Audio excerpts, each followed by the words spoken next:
Dallas, baby.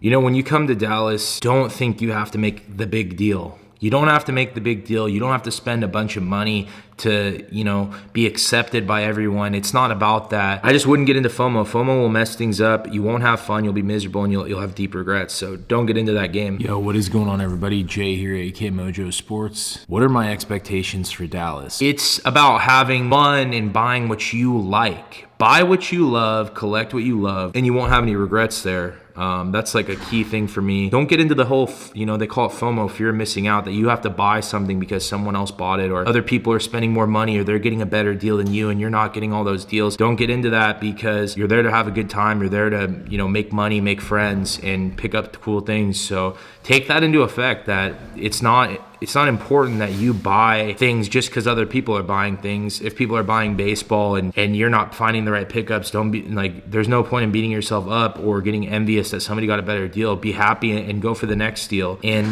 don't get intimidated by anybody there that has a better collection. Majority of the people I met there are very humble. They want to talk to you. They want to collect. They come from a good point of view. I didn't really encounter that many people that were quote unquote, egotistical or mean or just like kind of flaunting it off. Like in my opinion, most of the people there were very nice and kind and they really wanted to be a part of this, and that's pretty cool. So, you're going to meet some amazing people and the people that you meet, if they're not, like what I described, move on to the next table. Move on to the next table. That's the key, is just keep moving to the next table. Don't go into the peer pressure of all this stuff I was describing. That's a huge thing. FOMO is a problem. I've been a part of FOMO. I picked up a bunch of football cards in August and September of this literally recently, and I got burned because I bought stuff at peak prices and thought, oh my God, everyone's buying football, I should buy football. And deep down, August and September is a hot time to sell football cards. We didn't know with COVID because no preseason, but I did it because of FOMO. I bought a bunch of weird stuff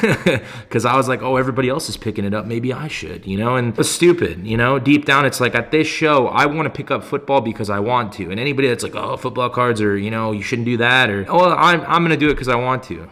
That's the key. I'm going to pick up some basketball cards because I want to this time. I want to pick up baseball cards because I want to this time. I don't want to get into the FOMO. I didn't buy baseball last time at Dallas because I wasn't interested in it, and deep down it's like I was a learning experience. I had to go through that because now I know like buying right before or out of season is pretty much it's very important, but to each their own. Everybody has their own method. People have their own ways of doing how this as a business, as a hobby, whatever, picking up. I just wouldn't get into FOMO. FOMO will mess things up. You won't have fun. You'll be miserable and you'll have deep regrets. So don't get into that game. If I could do things differently that I didn't do in Dallas last time, I wouldn't bring base rookies. I just wouldn't do it. For every Michael Porter Jr. Prism base that you have, there's hundreds in showcases, and they're graded and they're different variations. So my advice to people: no base rookies.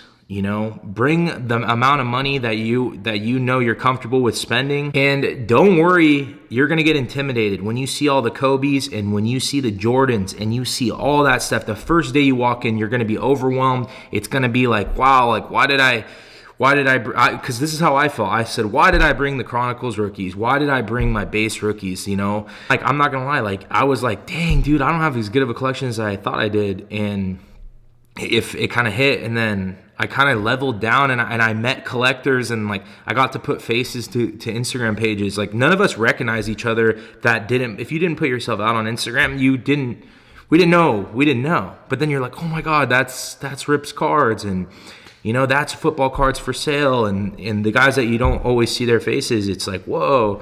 And that was really cool to experience that. And then I started having fun.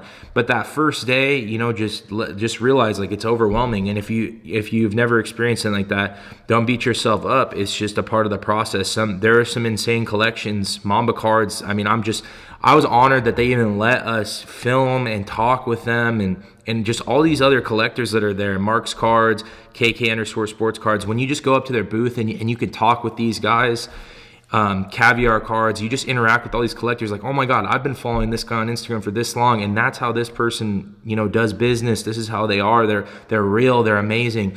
That's amazing. Like, what more could you ask for? That's the key. Is it's networking too. You're really going to have a good time and pick up cardboard, but people that you've been following on Instagram and you've probably done deals with, or they've taken your PSA subs and they're really active in the community, and they've been active in your collecting.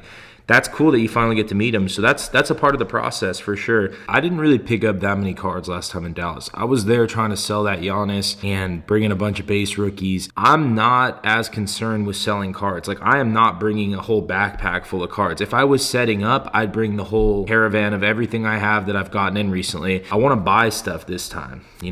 There's going to be like 680 tables. Everyone that came last time's coming to Dallas, but there's also more people coming to Dallas. So people have been asking me in my DMs, why Dallas? Why is Dallas the show? Was Dallas ever a thing? Like, all the guys Investacard in Miami and people in South Carolina, and everyone's going all over the place. So in New York too, they're having like mini card shows. But Dallas, I think, is just this location where all of us can meet. It's just a central location, and it ended up being a thing in November. And then January, like when Steve Aoki showed up in November, that blew it up. All the other influencer people that were there. And then in January, it was just a good quality. It was such a quality show in January. In my 10 years of collecting, I've never been to a show like that. Like, people were saying it had the capacity of like the National without being the National. Obviously, Upper Deck and the actual reps aren't there. Dallas is a staple of COVID collecting right now. We'll never forget this. Like, at the end of the day, if card markets crash and everyone talks about all that, at the end of the day, you cannot discount the fact that, like, dude, this is one of the craziest times to be in the sports card collecting memorabilia industry right now. Dallas is supposed to be a good time. At the end of the day, you can go there to make some money. You can go there to pick up some PC stuff. You can go there to hit like the cherries and hit like a sick deal on the first night. Trade nights are amazing. You're not gonna sleep that much when you're in Dallas. I just did not sleep in Dallas. The time difference from California and just the trade nights till 1 or 2 in the morning. In my opinion, the trade nights are where you can move a lot of your stuff. That's why I said no base rookies. Bring the autographs, the chrome refractors, all the stuff that you think is like of value that someone else might want. I just know for me, like, every Giannis base rookie, like, it just wasn't, if I showed a Giannis base rookie to somebody there, it was kind of like, so? And that's just, I didn't have anything against that. I'm going there to have a good time, pick up some cool stuff, spend some time with people that I've known for years, and, we're finally meeting. I mean, I had guys that I knew for 10 years. My freaking videographer and manager, I knew him for 10 years and we'd never met, and we hit it off right when I met him in Dallas. We knew each other on YouTube and stuff, so that's just kind of how it happens, and he's playing a pivotal part in this channel and the Instagram, and in terms of like production, like what we're planning, I'm gonna have a GoPro. Mike's my videographer. He's gonna be walking around the show. We're gonna do some like different features with other people. We were gonna split the show into a couple different pieces. I'm just gonna give you guys the Dallas experience, and if we film some content that ends up being like a separate video, it'll come out later in time. I will be able to do a lot more deals and spend a lot more time with people and actually like hang out, because I have mic recording and I'm just gonna have a GoPro, and I'm just, one-man army stuff's good for only so long, but sometimes you need a little help. And I think for me, at times when I've been collecting and I was running Autographs 101, my biggest defeat that I had was I had too much pride to ask somebody to, hey, do you want to help me out? Or, hey, do you want to work for us? There's a peak that you hit, and it's like at that point you can't do. I finally figured it out. Like, I couldn't do this all myself. It's really tough. What am I supposed to do? Record, edit, PSA submissions, everything, cards, eBay, all this, the office, all this stuff. I was burnt out. The first couple months, everything was great. It seemed great. And then all of a sudden, and that's just from this growing. The growth is amazing. So I'm very grateful for that. But that'll make it a little easier for Dallas. The dinners and just having fun at trade nights and just, doing our thing, man. I'm really excited for this, and I'll see you guys out in Dallas. Everyone be safe. And if you can't make it to Dallas, we'll see you in Chicago for the National or the next big show. I want to thank you guys for watching the video. You can find me on Instagram at Mojo Autographs. Also, please like the video, subscribe, and comment. Good luck to everybody coming to Dallas. Let's have a good time.